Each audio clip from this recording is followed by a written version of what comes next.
حنا رانا مغاربة ونبغيو المنتخب المغربي يكون كبير، وبغينا نشوفوا المنتخب ديالنا.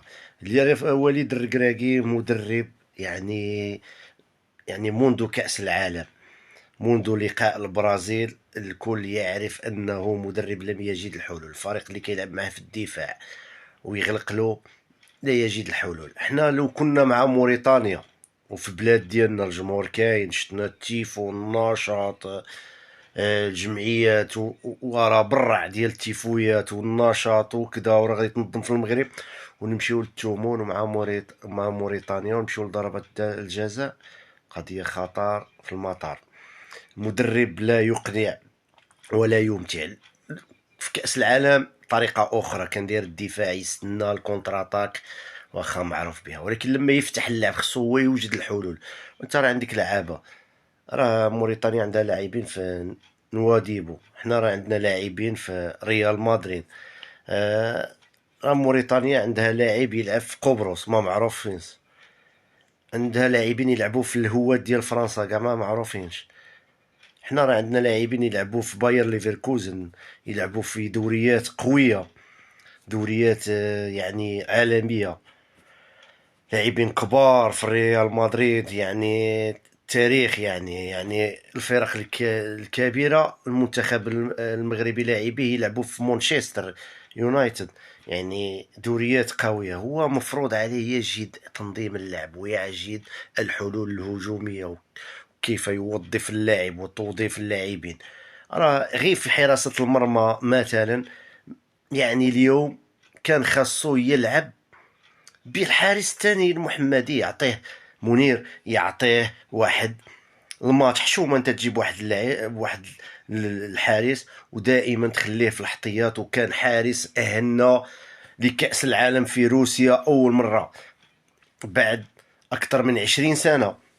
حارس كان معنا في كأس افريقيا، كان هو السبب التأهل لكأس العالم في بلجيكا، في المباراة ديال بلجيكا، لأنها مقابلة كبيرة وعندهم هجوم وعندهم لاعبين كبار. علاش ما يكونش تغيير في طريقة اللعب في الهجوم؟ يعني ضروري توجد لاعب تلعبه هو ماشي مهاجم جناح، لعبه مهاجم.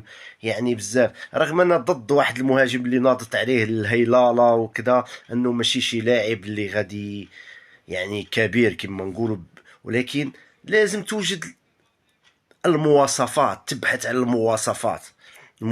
انت اللي خصك تخرج، انت اللي خاصك تخرج الذكاء وتخرج القوه الذهنيه، وانت اللي خاصك تلعب بالبريسينغ، وانت اللي خاصك تضغط وتدير الثلاثيات. المهم توجد الحل، لان عندك احسن لاعبين باش تربح. عندك جمهور المغرب باقي له سنه على تنظيم كاس افريقيا، لن يقبل باي شيء ان يخرج كاس افريقيا من المغرب. ما يمكنش يخرج الكاس من المغرب، خصو يبقى في المغرب. سنين ما ديناش، ضروري.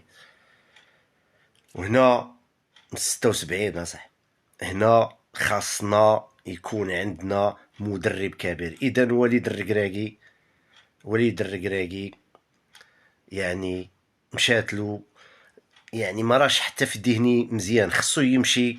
وهناك عموته يعني الذي يصنع مع التاريخ مع الأردن، وفاز ب7 0. والثاني في الإقصائيات كأس العالم أمام السعودية، يعني السعودية الأولى هو الزوج. وكاين مدربين، يعني خاصنا تغيير. يعني مشيت لاكوب دافريك ما درت والو، اللياقه البدنيه كانت ضعيفه، ما كناش في المستوى. منذ جينا من كاس الافريق، من كاس العالم، ما كاينش داك الريتم وداك الايقاع، كاينش كاع الفرق اللي نفتحوا معاهم اللعب والو.